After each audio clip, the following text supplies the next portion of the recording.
What is up, everyone? Welcome back to the Fitness Stuff for Normal People podcast. I'm Marianna. And I'm Tony. And the fitness industry right now is not what it could be. It's become something built on unrealistic expectations, aesthetics, and external validation, directing attention away from what actually matters. The bottom line is we're not trying to provide just another fitness podcast, but completely change the fitness industry for the better by giving you the knowledge and tools so you have the confidence in applying the best possible training and nutrition into your own lives.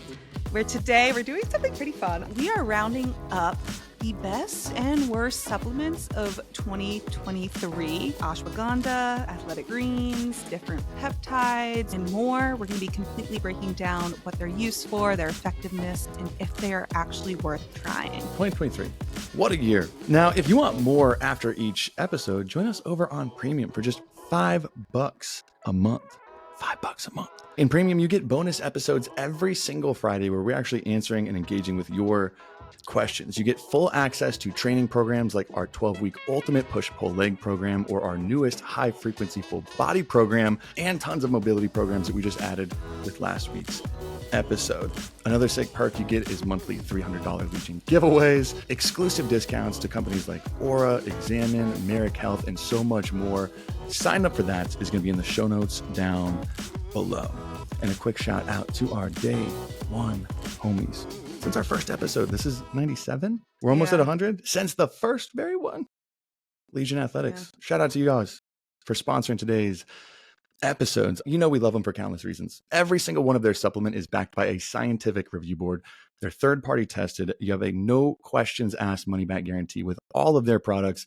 What's not to love? You can use the Legion link in the show notes below or type in our code FSPOD, that's FSPOD, at checkout for 20% off your first order or double points on every order after that. And no matter what time you're listening to, they've got insane deals throughout the holidays of buy one, get one 50% off.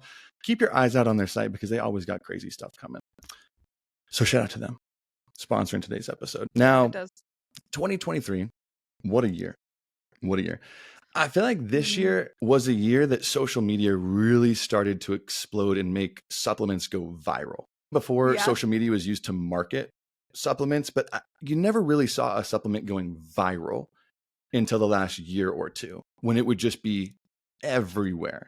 Do you agree or do you think that's a little different? It's gotten exponentially worse each year. It just keeps getting worse. But I think this year has been just so in your face. It's everyone. I think with TikTok becoming a thing now, it's so much easier for something to go viral. Where before it was so hard for something to go viral. Viral's not easy, but in comparison to the past, it is. So a lot of these supplements have gone viral. This past year specifically is where we created this list of the top 10. Some of them deserve the hype. Some of them do not for different reasons. I was looking at data from Meat Glimpse is the website I use, and it does a really good job of tracking how many people are searching for a certain keyword and then where those searches are coming from. If it's coming from Google, if it's coming from TikTok, if it's coming from Instagram, which is cool. Google Analytics doesn't even do that. So starting off, probably the hottest, the longest, for pretty good reason, and we're not going to spend a ton of time on it, creatine. This year, they're averaging 110,000 searches per month across all platforms. And we've done a whole episode. It's actually our most popular episode ever. It is. I think it still is. Even this year, even though we posted it 2 years ago, it was our most listened to episode this year as well. I feel like we should redo that. Do it again. Listen, I'm down because I even got up today because I'm like, okay, we're not going to bore you. Know it's the single most studied, safe, and effective supplement you can take to improve your performance in the gym. We know that. But I do think it would be worth doing another episode because we did that almost a year and a half ago. It was our fifth episode ever. But there's a lot more new and emerging research and use for creatine than I think we knew at the time of that episode. Looking at its effects on mental health and cognition, on heart health and cardiovascular health, which I know we didn't cover in that episode, glucose metabolism. It's starting to become more and more like an everyday general supplement rather than a supplement made for just sports performance. Yeah. Listen, you stuck that idea in my head. Everybody don't be shocked if we're doing creatine. That'd be too soon. Maybe. She put it in my head. It's not going to die. But the coolest places I think to look now are, and what we'd probably expand on this next episode, is its effects on cardiovascular health and mental health. Now, cardiovascular health, this is one thing we didn't cover in that first. We talked briefly on mental health, but we all know, I think, creatine for its benefit to muscle tissue. right? That's where 95% of creatine is stored. But sometimes we forget that the heart is also a muscle. The heart's a muscle. We forget about that. So we think about it in terms of lifting in the gym, but we never think about it as in your heart. So it's a newer area of research, but a few places are being explored. So since creatine plays a big role Whoa. in energy production within the muscle cell by helping it regenerate ATP, essentially the primary currency of energy in the cell. This is why you see strength and endurance gains in the gym, but it's being explored now that creatine might also help the heart muscle function, especially during times when the heart is under high stress periods, like during heart disease, when your heart is working a little overtime, that this actually might have an effect. So more and more research is being done, especially with heart disease patients. And not only that, but it might also help the heart use oxygen more efficiently and aid in cellular protection, which again, these things would be very, very helpful when, let's just say, for example, there's reduced blood flow or oxygen to the heart. Oxidative stress happens where you're in heart disease, a heart attack, things that cut off support to the heart. Now we can see, oh, these things might actually matter a little bit. So this is a new area that I know we didn't discover before, but I've seen several studies that are ongoing now looking deeper into this.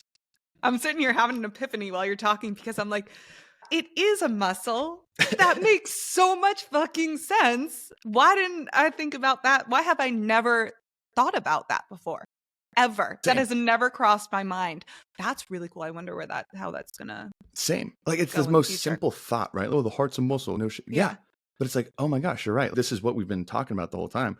So Yeah. I think that's a really cool area that it's going into. I think we called this on the first episode that one day it's going to be used more as like a general, almost like a multivitamin where most of the population just takes it on a daily basis. Doesn't matter if you Mhm. work out, if you don't work out, it's just going to be a general wellness thing. Yeah. Now, the other piece of it, and I know we haven't visited this since, that I think is cool, is the mental health. Wait a second. Are we talking about creatine and depression?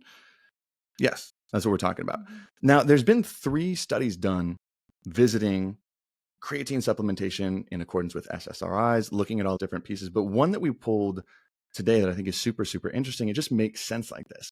95% of creatine is stored inside muscle tissue. The other 5% is stored in the brain. And I don't think people think about that too much. So this is why more and more research is being done on creatine, looking at its effect on different areas of mental health and cognition, like depression, like memory. Alzheimer's is a very new area of research as well.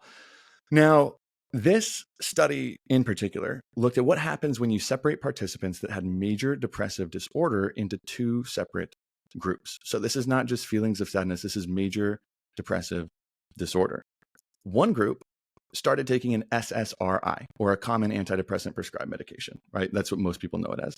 So one group that started taking an SSRI and another group started taking an SSRI at the same time, but also started supplementing with 5 grams of creatine per day on top of it.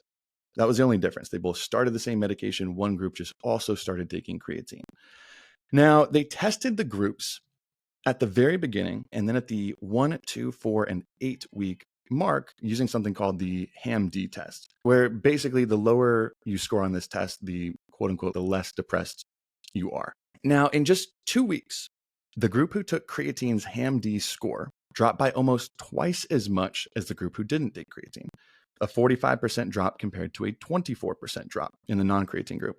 And this trend continued until the end of the study, showing that people taking creatine got noticeably better results compared to those who weren't when paired with an SSRI.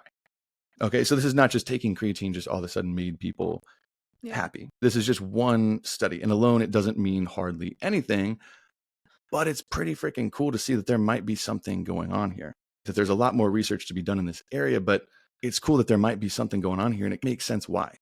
And it's cool to see it. This is the beginning stages of a new field of research. And I think that you say that doesn't mean anything. It doesn't mean any like cause and effect. It doesn't mean you can draw like concrete conclusions about the effects of creatine on mental well-being.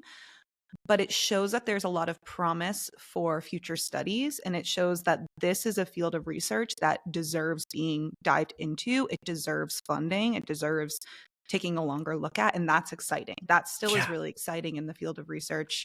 You need these types of studies to determine whether or not it's worthwhile to get more funding, get more people, get more equipment. And I just love seeing research evolve in that way because I'm a nerd, but No, a I lot of think people don't it's look at it that way. no, because that's what I'm like. I Mhm. think it's super cool, but I also know when people hear that, they'll be like, "Are you saying that creatine cures depression?" It's like, Yeah. no, that's not at all what we're freaking saying. No. So I think bottom line, end of the day, creatine deserves the hype, right? Yeah, It for went sure. viral. It was trending for a good reason. So let's move on to the next one. What do we got for number 2 today? We combined 2 supplements into number 2, Athletic Greens powder and Bloom supplements. I know Bloom has like a whole line, so we'll just talk about Bloom Greens powder Yeah, because those were the as two well. specifically that went, I think, mega viral on Oh, social. yeah. Was AG1 stood there, but Bloom's Greens in specific was the one that went and kind of like positioned Bloom there, right? Yeah, and mark my words, there will be a new greens powder next year that will make this list for 2024. There will be a new one, You're so and right. it will be the same song and dance. Each year, Consumer Reports will go Mhm. and dabble in randomly test supplements, and a lot of the greens powders, the ingredients a lot of the times don't match what's on the label. And a big part of that is because of proprietary blends. And that's really what I want to talk about for these 2 examples specifically, because they both contain Yeah. proprietary blends. And those are collections of ingredients which are unique to the company. So the amount of each ingredient in a proprietary blend isn't required to be listed on the supplement nutrition facts label. Yeah. So they're essentially a company-wide secret we don't need to tell anyone. And you'll see the nutrition label and it will be listed as a blend. AG1 specifically has their ingredients listed under 3 different proprietary blends. So it doesn't tell you how much of each ingredient is used. It will give you the name of the ingredient. Yeah. It'll only give you the quantity or the weight of the blend as a whole. And what this allows companies to do is put in a lot of the cheaper ingredients, filler in there, Mhm. and very like trace amounts of more expensive ingredients. And typically these ingredients are the ones that are highlighted as the most beneficial for your health and have the greatest effects. So proprietary blends just in supplements in general, big no for me. Just an example for AG1 is, this is right off their website, but it's AG1 contains powerful plant extracts, adaptogenic herbs, antioxidants to help with metabolism, energy, ability to adapt to stress. So they'll specifically call out these ingredients that they have and attach them to a health benefit. Mhm. But if you don't know the amount of each ingredient, how can you know if you're getting the amounts used in clinical studies that show potential benefits? Or did the Yes. company just include an insignificant amount? Enough to include on the label, but not enough to give any benefit. You can't know. You can't answer that question. So you can't attach a health benefit. You need a quantity. Yeah. You But that's all you need need in the the supplement dosage. industry. To Yep. make that, to legally make the claim, all you have to do is put a little sprinkle. Yeah. Yeah. And with AG1 at 75 ingredients, 75 with a 12-gram serving, it's likely that there isn't a clinically significant amount of any ingredient.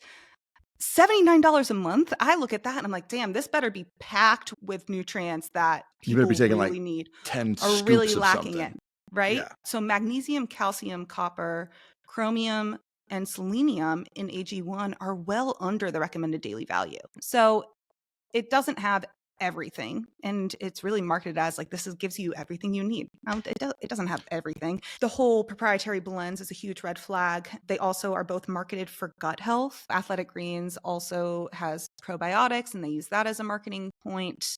There isn't a ton of probiotics in Athletic Greens, and just because some are there doesn't mean they're helpful for everyone. So different Or probiotics alive, right? or alive. Yeah. So because they're in a powdered form, that's not typically the best. You typically want to consume your supplemented probiotics in a capsule that is going to ensure the probiotic stays alive. If it's in powdered form, typically it's not going to stay alive by the time it hits your intestines. So that's another issue I was with going to say, we did relying that on. episode, like not even just that it stays alive. So when you take it, it's alive, but gets past your stomach, which is extremely acidic. That would usually kill any powder form. I know we talked about that in the probiotics episode.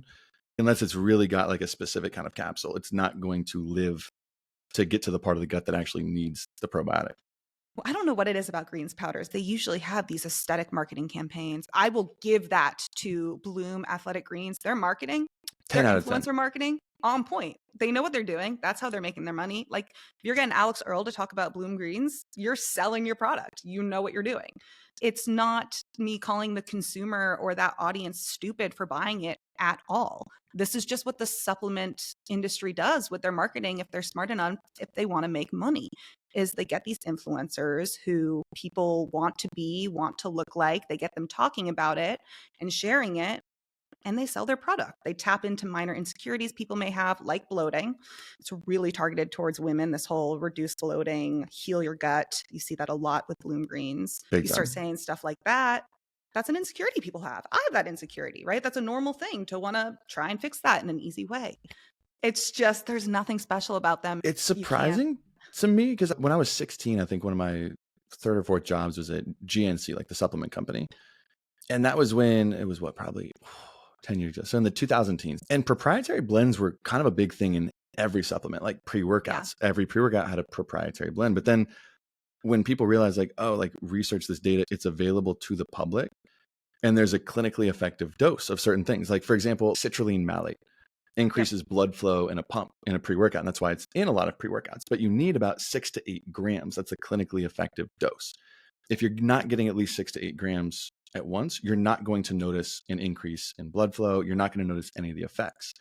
Mm-hmm. So if you have a proprietary blend, you could put 1 gram rather than 6, 7, or 8, because you can save a ton of money by putting an eighth less of the product in there. Mm-hmm. But you could still market it as a pump product because you contain it in there. But then people realize like, oh, wait a second. There's no trade secrets. That's not a real thing. That's what proprietary blends, they were invented so you could keep your trade secrets so other companies can't steal your trade secret. Yeah. And then you realize there really isn't any secrets. And it's surprising. It's funny to see the resurgence in proprietary blends come back. And it's usually like herbal or greens supplements, where it's like, oh, we could save a ton of money. And if you say behind closed doors of how much money they give the people that they sponsor, Athletic Greens is, I can't speak for Bloom because I know it's a little bit cheaper of a supplement to begin with. Yeah. But Athletic Greens, for almost an $80 product, they're famous for giving the most paybacks, cutbacks to the people they sponsor out of any company, any supplement company in the business by a mile. Yeah. It's like, oh, so-and-so is going to give you 20%, we'll give you 50. Like just insane numbers. And I'm going to say it. It's just strictly they don't give a shit about who's marketing it. They reached out to Tony and I to be a sponsor on our podcast, Athletic Greens. How many times have we shit all over? They don't care. It's just like, ooh, that could make us money. Just how it is. So bottom line, not worth the hype. Not worth the hype. AG1 now being a sponsor of like some of the biggest podcasts in the world. Blooms right now. Not worth the hype. So moving on to number 3. Best and worst. One of the biggest hype ones. And I was actually pumped to see this one making the list. It's Magnesium. Magnesium made the list, right? Very hot towards the beginning of this year and stayed pretty consistent. But we've talked about this on our top 5 vitamin and mineral deficiencies episode. Magnesium is one of the most common mineral insufficiencies in the world, but in America specifically too. And magnesium is kind of really important. Magnesium is responsible for over 300 different enzyme reactions in the body. For example, for vitamins and minerals, I think we talked about this in the vitamin D episode. Vitamin D, for example, you also need magnesium to convert vitamin D into its actual usable form in the body. So if you have low vitamin D and you also have low magnesium, you can start supplementing with as much vitamin D supplement as you want. None of that will raise your level because you need magnesium to convert it to the active form in the body. Same thing in the ATP process. Magnesium is needed to actually recycle ADP into ATP. So if you're low on magnesium, you start to notice fatigue, low energy, insomnia, weakness in your muscles, cramping, high blood pressure. It starts to affect everything. Very important for athletic performance, for your strength, for cardiovascular health, for your bone and mineral density, mental health, right? So we talked a lot about it on that episode, but at least it got some hype because it is very important. Now, the key piece that we talked about here, and this is with any vitamin or mineral insufficiency or any supplement being sold to you, usually you notice the benefits from a certain supplement if it's filling in a part of your diet that did not exist before. If you are getting enough magnesium through your diet and you start supplementing with more of it, you're not going to notice an improvement in your sleep. You're not going to notice an improvement in any aspect of your life because you already have enough. And this is we're going to talk about later for people claim zinc boosting testosterone. If you're low in zinc and you start supplementing with more zinc to get enough, you could see a pretty drastic increase in testosterone. If you're getting enough zinc, more zinc won't do anything. Same thing here. Unless you're filling a gap, magnesium's not really going to do much, but that's just the thing. Close to 50% of people are either insufficient or deficient in magnesium. And it makes sense because we talked about how hard magnesium is from a vitamin and mineral standpoint just to get through your diet. Like a good source of vitamin C, for example, has 100% of the RDA in one serving of whatever it might be. One kiwi has 185% of what you need of vitamin C. One guava, an orange, all of these have more than 100% in that one piece of food, where most quote unquote good sources of magnesium contain less than 20% of your RDA, meaning you need these good sources throughout the day constantly to get enough. For example, you would need 600 calories worth of almonds just to get 80% of the RDA for magnesium, just to get 80%. And that's, many people just can't fit that in their day, especially if people are listening to this. You might be cutting, diet, health conscious, whatever. Yeah. It's really hard to do. So that's why supplementing with it, I think bottom line here is deserves the hype. There are different forms of magnesium, and there are different forms of magnesium you want to avoid. There are some that just aren't very bioavailable. There are over 10 different forms of magnesium supplements. First, what you want to avoid: magnesium oxide. This is the cheapest form, but also sadly why most supplement companies use it. This is usually what you get if you're buying at the grocery store or the market. If you look on the back, it'll usually say magnesium oxide. Its bioavailability is as low as 4%. So you're just going to get rid of most of it in the bathroom. Like it's just not going to be used by your body. Next is magnesium citrate. Now, this is only typically used to treat digestion issues. If you're backed up, please pay attention to this. It's only used to treat digestion issues if you're backed up. It works as a laxative. That's the goal of this form, citrate. So you do not want to take this at higher doses unless you want to live on the toilet. Magnesium lactate is a lot easier on digestion. So if you need higher doses, like if you have really low blood levels and need to raise them, usually magnesium lactate is best, where all the other forms, pretty much magnesium glycinate, biglycinate, chloride, taurate, malate, threonate, sucrosomial magnesium, all of these are solid daily supplemental options with really good bioavailability. Sucrosomial has the best bioavailability, and threonate, magnesium threonate, is usually best for things like sleep and calmness if you're not getting enough, because it has the best ability to cross the blood-brain barrier. Most of them are safe. I know Legions is made with sucrosomial. That's one I've been taking. But again, any of those forms are solid to go with. So bottom line, honestly, on magnesium, very properly rated. Let's move on to number 4. This one's going to be collagen, which I also think collagen is like creatine in the sense that it's been a hot topic for a while, and how it is spoken about kind of will change, and a new crazy revelation that isn't true might sometimes come out about it. But I think collagen is going to be one of those. People are always going to bring it up somehow, always going to be talking about it. Unlike creatine, collagen is really a waste of your time and money. But a lot of people don't really understand what collagen is. So just a brief run through, it's a major structural protein in our tissues. So it's found in your skin, hair, nails, tendons, cartilage, and bones. And it works with other substances such as hyaluronic acid, elastin, to maintain skin elasticity, volume, and moisture. That is its role in the body. But it has a huge role in skin health and skin elasticity. We say this all the time, but its role in the body does not mean that when supplemented with it, it's going to have an added effect. It's going to enhance that role because you're taking more of it. And I hope this connects with people, whether you're newly listening, you've heard it a million times from us, but all of these supplements, they do at baseline typically just have a natural role in our bodies that they play. And companies will take that role and exaggerate the role it plays in the body and use that to say, this means that because you're taking so much more of it, it's going to have much more an effect. Taking collagen is going to boost your skin elasticity. It's going to make your skin super firm. It's going to get rid of wrinkles. And the basis is this is what it does in the body, not we're going to study Yeah. it in humans and look at how it changes skin elasticity, which they've done. I'll get into a few studies before that. But that is its huge role. It also helps make up proteins such as keratin that form the skin, hair, and nails. And our bodies naturally produce collagen using the amino acids, which are building blocks of protein, from protein rich or collagen rich foods. So, aging, sun damage, smoking, alcohol consumption all decrease collagen production in the body. So, it is malleable there with your Hmm. lifestyle, how you're eating, and your certain habits can affect collagen production. So, our bodies cannot absorb collagen in its whole form. So, to enter the bloodstream, it must be broken down into peptides so it can be absorbed through the gut. And these peptides may be broken down further into the building blocks that make up proteins like keratin that help form your skin, hair, and nails, or the peptides may form collagen that gets deposited into other parts of your body. So, collagen is everywhere. So, your cartilage, bone, muscles, tendons. Just because you take collagen doesn't mean it's going to get broken down and reformed into a collagen that's going to be useful for your skin health or your hair or your nails. You can't pick and choose where you make more collagen.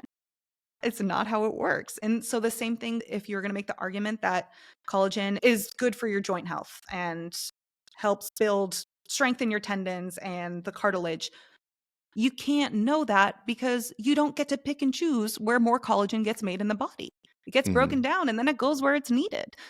But bottom line is there are things you can do to prioritize your skin, hair, and nail health and joint health even that should be far away from collagen supplements. Those should not even be on the list. There's no need for them to be. Eat a diet high in protein and plant foods, but the protein piece is why you may see some benefit. Drink enough water, stop smoking and vaping, limit your alcohol consumption, wear sunscreen daily, and reapply. So, collagen, oof, not a fan of that. And I don't think I ever will be. Yeah, that one's been hot for a long time, but I think with how easy it is to go viral on social media now with things, that trend obviously took off. Mhm. Obviously took off. On to number 5 that made the list. This one's interesting, and I realize we haven't talked about this that much on the podcast. We've talked about it a lot in the premium on like the AMAs. Peptides has become a Yeah. very hot word over the last year, especially 1 to 2 years. But last year it's been taken off again with the social trends. Peptides, not like collagen peptides, but injectable peptides, almost kind of being a bridge between supplements and steroids. They just came out of nowhere for injectables. Like, they're like, wait a second, are people taking these? Is this testosterone? Is this steroids? Like, they've been coming out of nowhere, right? Yeah. Honestly, I've been getting asked more about them and have been seeing them more. And it's not something I've really dove into much. I feel like the questions popped out of nowhere. I'm like, why are so many people all of a sudden curious about this? I never Well, knew that this was such a, that's how and it everyone wasn't. is. It's everyone's questioning like what, because here's what I think it is people are questioning it because there's not really a good explanation of like what are peptides. Peptides, they're essentially acting as and marketed as a wedge between supplements like creatine, multivitamins, whatever, and anabolic steroids, right? Like, it's a step up. Like, you could take a testosterone boosting supplement that probably doesn't do things. You take testosterone injectable. Peptides are almost being sold as a middle ground. Now, they get their name because they are molecules that consist of between 2 and 50 amino acids that are linked by peptide bonds. Haha, there's the word. That's where it comes from. But here's the thing.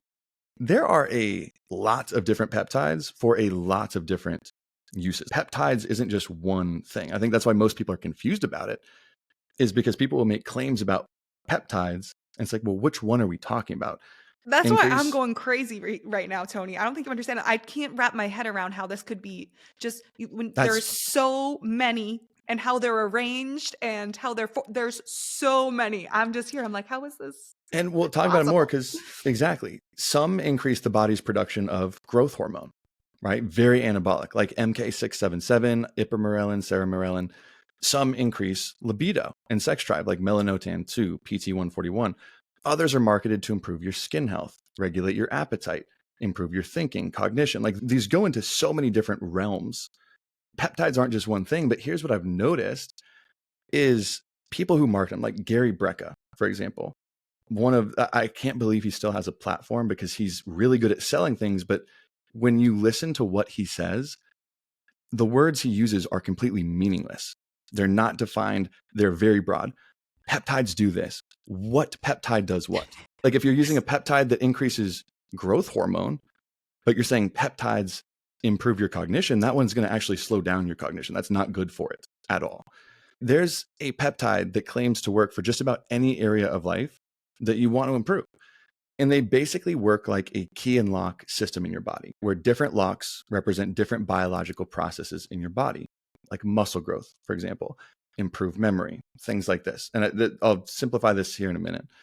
Peptides, injectable most of the time, are like unique keys designed to fit and unlock specific doors. So when a peptide key fits into the right lock, it starts a series of actions or a cascade of actions, like turning your body's production of growth hormone on, that some are noted to do. But there's just one massive catch. There isn't much human data on their safety or how effective they are at all. At all. Like hardly any. And because of this, because there's barely any human data, if any at all, most of them have to be sold as research chemicals. You can't just go buy this. You have to say that you're buying it for research purposes, which on the internet, you can just say anything you want. And they are not approved by the FDA because there's no data to support whether or not they're effective, whether they're safe or not. Nothing. There's no human data to support what they do. Some do have a growing amount of human data and do look to be effective at certain things, but most seem to be way more hype than actual substance, like a sales, a marketing gimmick. So that's why they rank as experimental at best on this list of ranking the top trending supplements in 2023. If you actually look at it, you can go do this online. You can't just buy them, right? They're not on Amazon. No. They're not this. And as you're buying them, there's a big agreement that you have to buy them for research purposes, not for intended use on humans. You have to agree to that on any website you want to look at buying a peptide, because that's the only legal work through that you can technically purchase them, but you can purchase them anywhere online. Now, the one more specifically that we were talking about on our AMA, I don't know if you remember this was a couple months ago. When people refer to peptides in the bodybuilding space, they're usually referring to peptides that can actually increase the body's production of human growth hormone, or HGH, in the body, or growth hormone secretagogues, right? These are injectable forms that signal to your pituitary gland in your brain to produce and secrete more growth hormone. And this is one of the peptides that actually has a growing amount of human data to actually be effective, not on long-term safety because it just hasn't been around for that long. But essentially, people are using this because it's comparing it essentially to injecting straight HGH as like a steroid. This would completely replace your body's need to make it on your own. The peptide almost acts like an HCG and clomiphene for testosterone. It spikes your body's ability to produce its own. So I'm actually curious if you come across this in any of your research, because when typically we're studying human growth hormone and peptides and things like this, it's looking, a lot of the research is in children who maybe lack human growth hormone production in development and are stunted or produce too much. So things like that. But I'm wondering if there was a lot of research at all looking at peptides as like more of a safer way for kids who struggle to produce human growth hormone, like in growth and development. I wonder if that's how it started. I don't know. And then it started to get abused because it was so effective. I don't know. Yeah. And this is where it's interesting. And I think this is why it pops up to me, because most of the research done is on individuals who have a lower than normal amount of HGH production to begin with. Usually it's more in older individuals, not younger, because they're because like these are very experimental. These are new. Yeah. So you don't want to usually test something that you don't know if it's super safe on kids, but it's usually done on older individuals or people lacking human growth hormone. But why there's a draw towards these in particular, the growth hormone secretagogues, is because injectable HGH can cost anywhere from about $1,000 to $7,000 a month. One of the more expensive steroids that you can buy, and why in bodybuilding it's very challenging to keep going. For like, if you look at like big bodybuilding cycles, like when Phil Heath talks about his stuff like that. Peptides, on the other hand, cost a fraction of that, like $100, $200 maybe. So a tenth of that. Growth hormones got a draw to it, very close to testosterone, but I think second to when people think of steroids, just because Growth hormone does a lot of things in the body. And there's two main functions. One is it stimulates the growth of new tissue. And the second is that it impacts your metabolism. So it can help you recover from your training or injuries quicker. It increases your bone density and muscle mass, decreases your body fat, increases your sleep quality, can even prevent hair loss and stimulate hair growth. Like, it's a very powerful hormone in the body. Now, again, most research, even though it is showing an actual massive increase, is done in older individuals or people who are deficient to begin with. But there is even research done at the endocrinology and metabolism in Sweden where they actually noticed an increase by up to 40% in healthy men and an increase in HGH. This was done at the University of Virginia by up to 82% in healthy elderly individuals by taking this peptide, not injectable HGH, but this peptide alone. So it does seem to have an effect, but I know I talked about this to More Plates, More Dates, Derek, and he's got a lot of good information on this one specifically on his website, but there's a lot of side effects that I don't think many people take into account. Like lethargy is one massive one. Growth hormone, about 80+% of it is produced in your body naturally while you're asleep in those deeper sleep cycles. So people notice when they inject this or do this throughout the day, they get massive lethargy because they just get thrown out of it. They get sleepy, they get tired. Yeah, because you're injecting a massive amount of something in your body that's normally reserved for when you're asleep. And it's also that, and then it's also, you know what, this is just my hypothesis, actually. So I'm hypothesizing that, and then also it's anabolic. It requires energy, processes that involve Yeah. creating more human growth hormone. And what human growth hormone is used for, all of those processes require energy. So I'm wondering, does that also, like, because you're increasing the amount of anabolic reactions going on in your body, so instead of producing ATP, you require more of it? I don't know. I'm just curious. Because that's why it's so great for fat loss as well. You're burning through a ton Yeah. of energy. But here's the other thing too, is especially with these peptides and injectables, not normal in the body, but they can also act as a ghrelin mimetic. Ghrelin being that hunger hormone in your stomach that secretes in order to regulate your appetite. So people reporting this, they report that it's nearly impossible to stay in any sort of a calorie deficit because you are so like just primally starving. Like there's an insatiable amount of appetite that you have. And then where I think people don't see it is because kids are taking this. You can get this online by just checking a box that says you're 18. This is why it's dangerous, is because you also see a massive increase in water retention. These peptides specifically increase intercellular water retention up to 10 to 15 pounds in the first 1 to 2 weeks. So people fill out, they look more muscular because that's 10 to 15 pounds of water in the first 1 to 2 weeks. Yeah, that makes sense because peptides are hydrophilic. So that means they attract water versus hydrophobic. It's the type of bond is going to repel more water. So that makes sense that they hold on to more water molecules. Yeah. And that massive amount, you're like, well, okay, is that really a bad thing? An indirect side effect of that much water retention is you normally see a massive increase in blood pressure.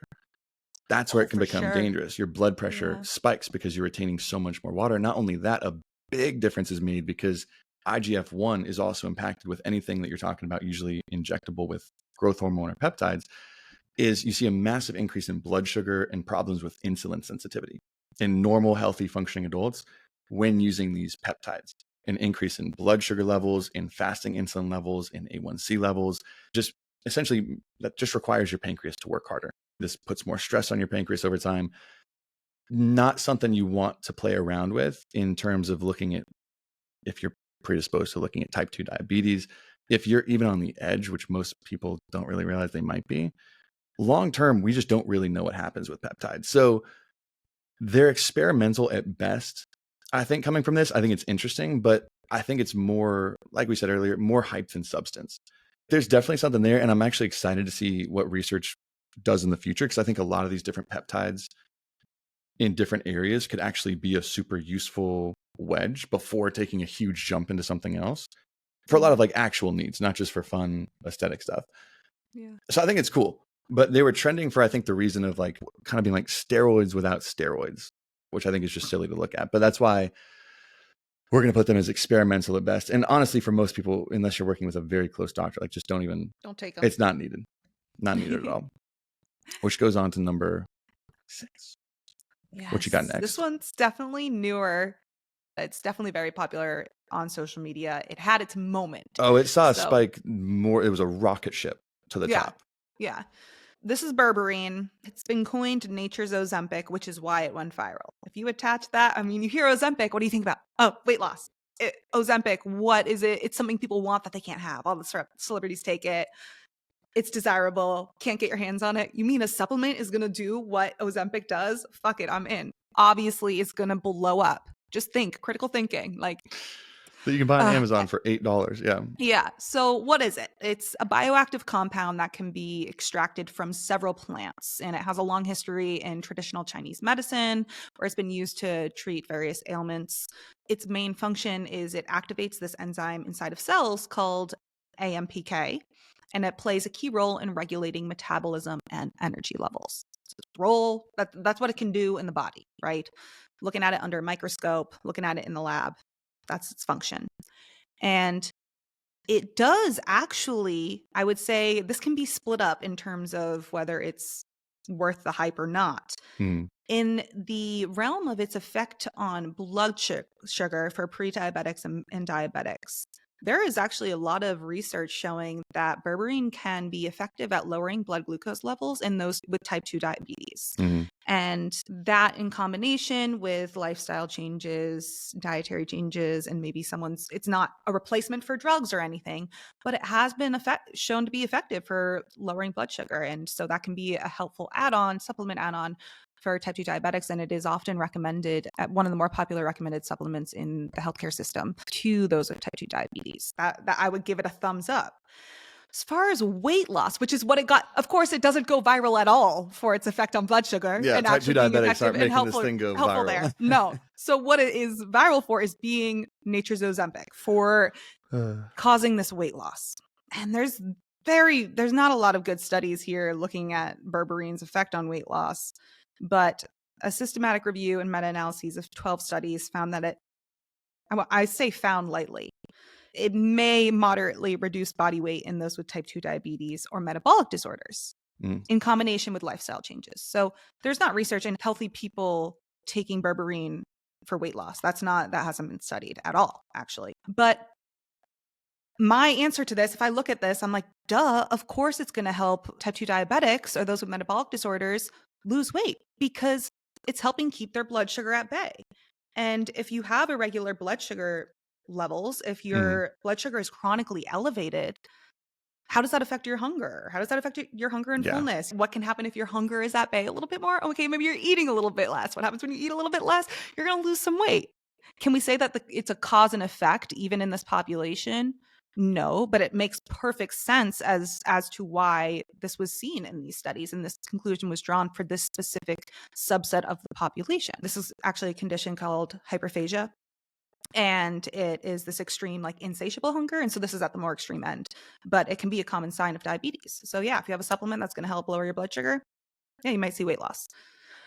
So what do we see now? Why are we calling this nature's Ozempic? Any weight loss benefits from berberine on the internet, that's purely anecdotal and have not been confirmed by large peer-reviewed studies, and especially in the healthy population, people without diabetes. So what's happening? People with normal blood sugar levels, healthy people, their blood sugar is actually being lowered to a level that is unhealthy, is abnormal. And so what we saw a lot were people talking about, I'm so fatigued, I'm so dizzy, I have headaches, I feel like shit. You are putting your blood sugar levels in a state that is so low that it is causing these side effects, these negative side effects. That's not good. That is not good. You do not want your blood sugar to be that low. And so that's not safe, that's not good. And the fact that you have a severe, like, your appetite is so low that you're losing weight because of this, that is a sign that you should not be taking this supplement. This supplement is not for you. So what are these people doing that may be positive if you look at it in a warped kind of way? Yeah, you're proving that this does work for lowering your blood sugar, but you are not the person that should be taking this. Yeah. And also, at the end of the day, if you're trying to lose weight, what it does is acting as a Band-Aid then on covering up the reason why you actually aren't losing weight. The thing is, even people will call it out, is Gary Brecka, Dave Asprey. these people will take a thing where, yes, Americans in general are getting a little bit elevated blood sugar, but they'll sell that fact of like, oh, this is why berberine might be helpful, or any of these. I'm not saying those people are pushing berberine, because I don't think either of them are, but why like a CGM or a continuous glucose monitor.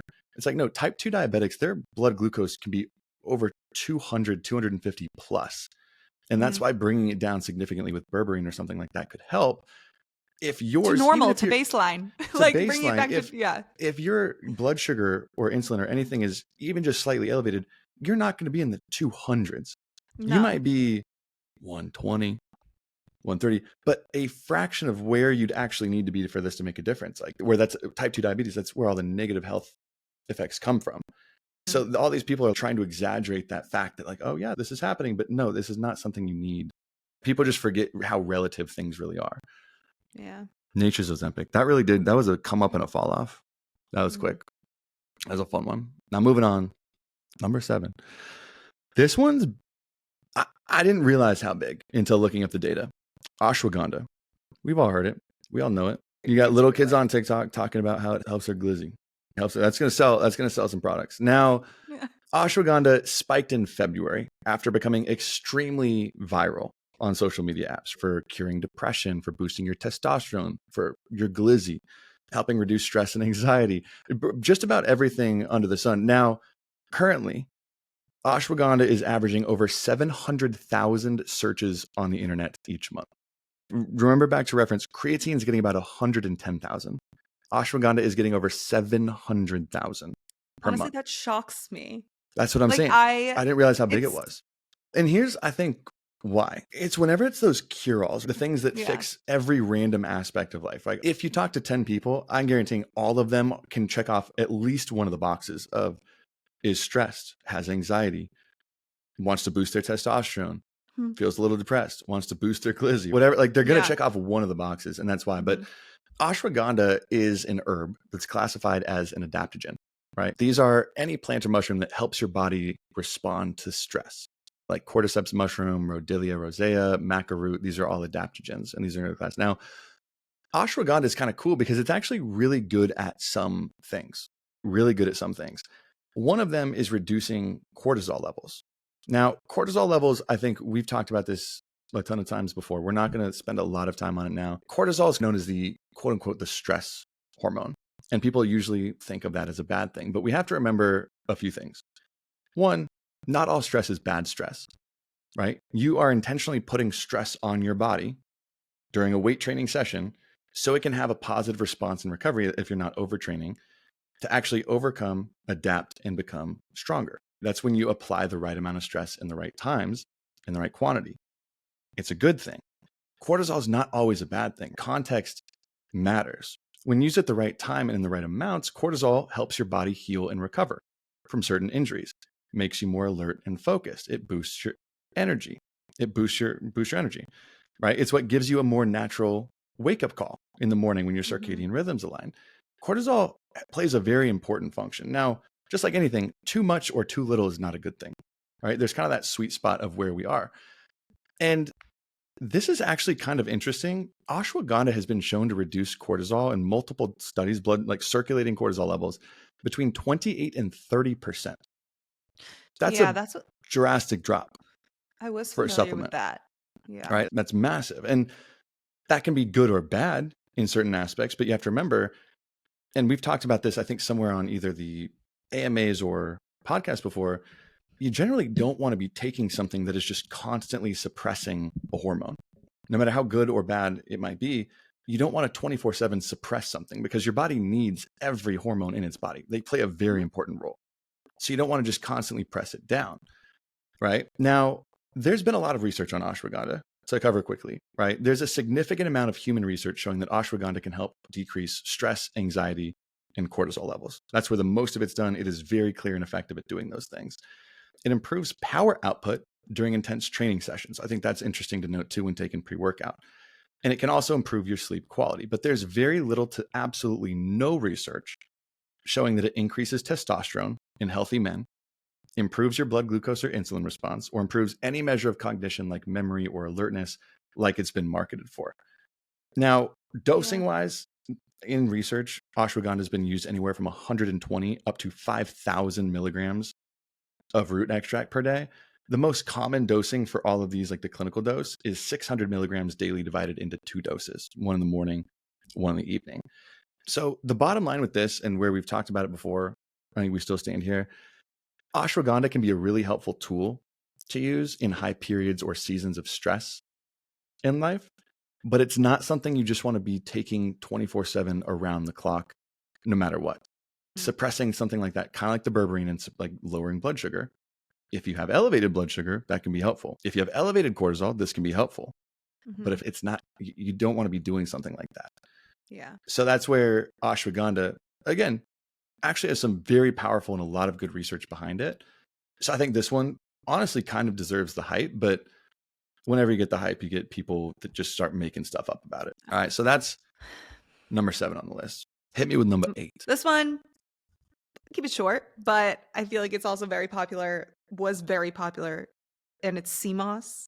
And so seamoss I see as the chlorophyll of 2023. Chlorophyll was hot in 2020. Absolutely. 2021, maybe? Probably 2021. And seamoss is just like the same.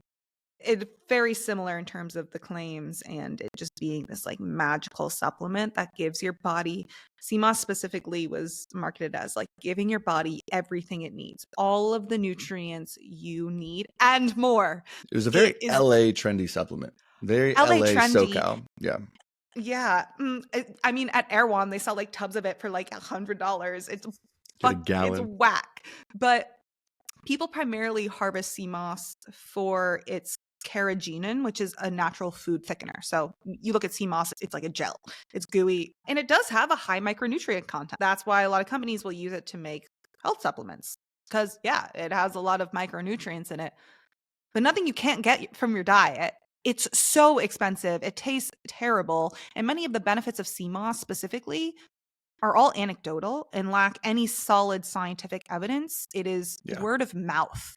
There are more studies on the health benefits of seaweed and algae than sea moss, but these are all conducted in test tubes or animals, not human data, because we can study and look at the micronutrient profile of these types of food. I don't even want to call sea moss a food. It's taken as a supplement, but we can look at its nutrient profile. You get a lot of nutrients. And my qualm, is qualm the word? I've been wanting to use qualm. I've been wanting to use qualm. I keep reading that word for some reason, and I've been wanting to use it in my vocabulary, but it sounds so silly when I say Very it. proper. You're on proper today. What's your qualm? Tell me about your qualm. With this, because people, I always get the jab of like, same with greens powders, I get this jab of I can just take this and then I don't have to worry about getting my nutrients, then I don't have to worry about it, it just covers everything I need and then I don't have to worry about it in my diet. I hear you, I do hear that, but as someone who could be considered, I guess, a nutrition professional who studied nutrition, the biggest goal I should have and people should have in my profession is to teach people how to eat healthier, how to eat a diet that is going to promote and foster good health. It doesn't give you an excuse just because you're taking this CMOS. That means you don't need to worry about it in your diet. And actually focusing on getting different vitamins and minerals through your meals is a really good way and specific way, an easy way to get people to eat healthier. You can give yourself something to focus on. Okay, I know these foods are high in these nutrients, these micronutrients. I need to add more of these to my diet.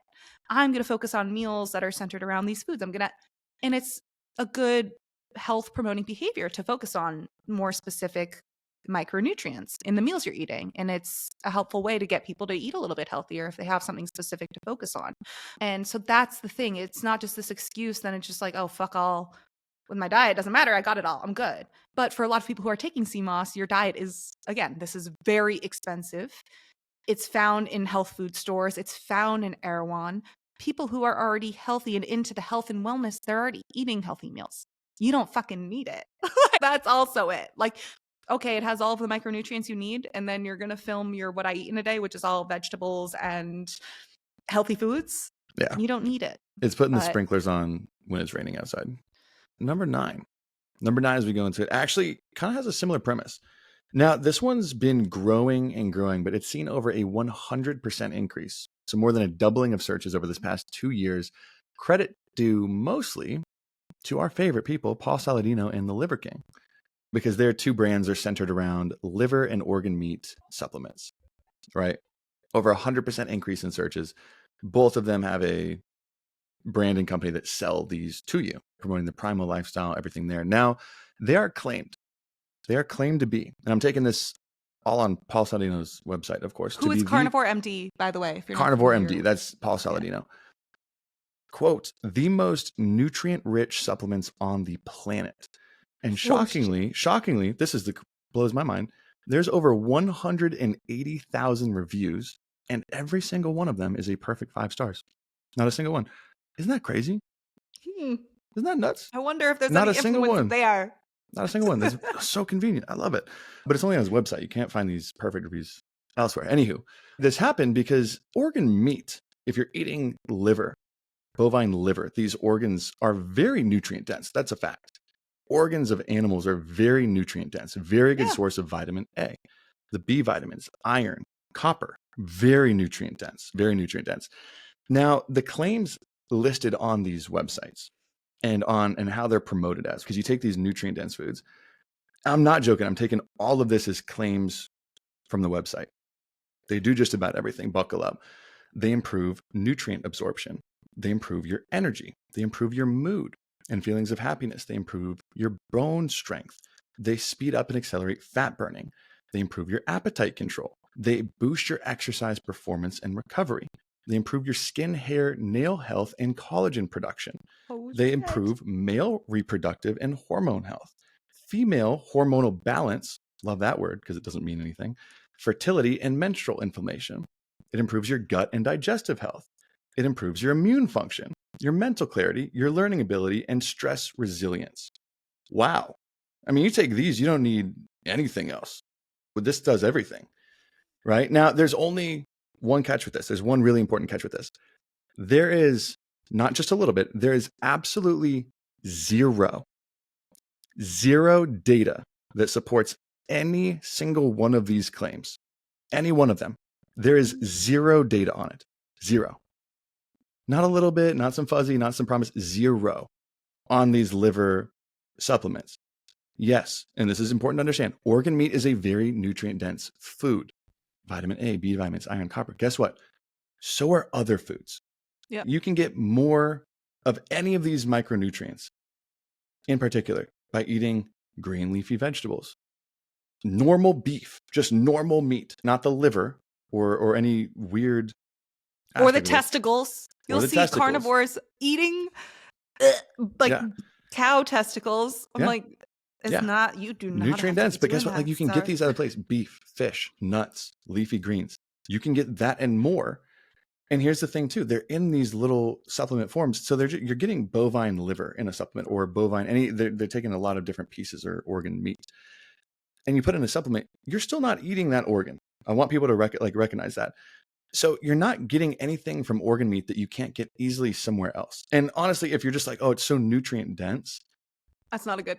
Like, they're still good for you. I'm not gonna taking these will not be bad for you in any single way, but they're $70 to $160 usually. Is it a good quality supplement though? Are they like? From doing the back end research, Paul Saladino's company is third party tested.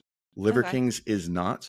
They have had some trouble with the FDA on Paul Saladino's side in quality wise, but they also don't list any public information of where they source the animals from, where they source any farms, which I thought is kind of surprising. You'd think you'd almost have to you're getting it from grass-fed cows. Where, for example, like Legion's whey protein, they use grass-fed whey protein, and they show you exactly the farm in Ireland where they get it from.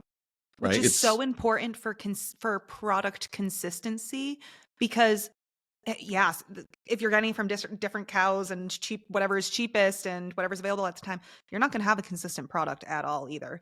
Yeah, not even just shouting out like Legion or anything like that, but it's like that should be very public data. If you're doing that, most companies that do that will. It's to the point where these beef liver, if you're worried about nutrient density, you can get 5 to 10 times more vitamins, minerals at better doses out of just a good high quality multivitamin. If you want to, Thorns, Legion, any of these have more nutrients. And we know we don't honestly, most people don't need a multivitamin. They don't. No. But if that's what you're taking a supplement for, you could spend a fraction of the price and get a lot more out of just a high quality multivitamin, a lot more benefit out of those than spending it on a liver or organ meat supplement. So these became trendy because obviously it's a good selling technique. We're too ultra processed these days. We need to go back to our roots. These are some of the most nutrient dense foods in the world. By the way, I actually just took all these nutrient dense things. I put them in a supplement so you don't actually have to eat the liver. I'll sell it to you right here. Which brings us to number 10. Now, number 10, we covered a few weeks ago, partially due to the Huberman effect. Remember this one? To finish off our list, the Huberman effect. Tongkat Ali, which is now, again, surprising, getting more monthly searches than creatine, about 117,000 total monthly searches across all platforms. And I think this is why, but it started popping off at the beginning of this year, I think in January, February, when it was featured on Huberman Lab, the podcast. And he was kind of exaggerating the claims from animal studies that it had a profound effect on boosting testosterone in men. And that's like bloating, for like a female generating word. Anything that boosts testosterone in men, you're going to sell whatever it is, right? And he was not tied to this. He was just covering data, looking at it because it's interesting. And it went under a lot of criticism because when he was making these claims, they were based on mostly rodent data and not human data, right? So that's why they went under a lot of criticism. But we reviewed this on, I forget what episode it was. I think it was episode 92 when you did a round robin.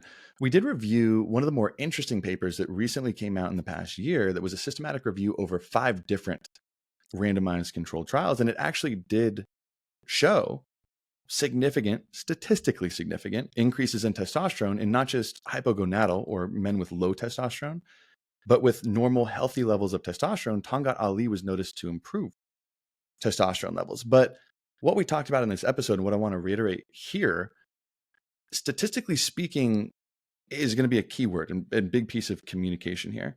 The reference range for your total testosterone for males speaking is anywhere between 270 nanograms per deciliter and 1070 nanograms per deciliter. That's considered a normal range. Now, when taking these supplements, they noticed increases in healthy men from 802 on average nanograms per deciliter up to 924. So over a 100 nanogram per deciliter increase. It's about a 15% increase in healthy men. And of course, they actually noticed some big 100 to 250% increases in hypogonadal men. So men with low testosterone, clinically low testosterone to begin with. Now, before you go run and take this, because I know a lot of people did, especially in their younger 20s, every dude wants to boost their testosterone. That's what they do. Do you remember when we actually mapped it out and showed like, okay, what's really meaningful when it comes to increases in testosterone? Do you remember that? Yeah. It puts things in perspective for you. So first of all, like most of the big notable effects are still mostly noticed in men with clinically low testosterone to begin with, but they still can see an improvement right here. But the example here is if someone starts with a testosterone level of, let's say 180, right, clinically low, and doubles it to, let's say 360, like they noticed in some of this research here, right, they're going to notice a big improvement in symptoms of low testosterone, like low energy, sex drive, depression, building muscle, fat loss. They're going to notice a lot of improvements here because they were clinically low, right? Now, someone who's starting at 800 and jumps to 900, even though that's a statistically significant increase, they're not going to notice much of any difference at all in any of those categories because they're not noticing the symptoms of low testosterone to begin with, right? That's the big difference. So I know 100 sounds like a lot, or a 15% boost in testosterone sounds like a lot, but we talked about this with more plates. I don't know if you remember that one. Mm-hmm. Moving from like a low testosterone range to a normal testosterone range will produce a large effect on what you notice, how you feel, how your body responds. But moving from a mid-normal range to a higher normal range, you're not really going to notice anything. You're not going to build muscle easier. You're not going to burn fat easier. You're not going to notice much at all in most cases. When people see huge physical changes taking testosterone, or like when you look at bodybuilders, for example, taking anabolic steroids like testosterone, they associate it with the same thing of like, oh, it's boosting their testosterone. When these people are quote unquote boosting their testosterone with injectables, they're usually boosting their testosterone from like a mid to normal range to a super physiological range, a not normally reached by human range, with higher cycles raising testosterone levels between 5 and 10,000 nanograms per deciliter. 5 in 10,000. That is a 2,000% increase in testosterone, not a 15%. And that's where they start to notice the physical changes of, oh, I'm burning fat easier. I'm building muscle easier.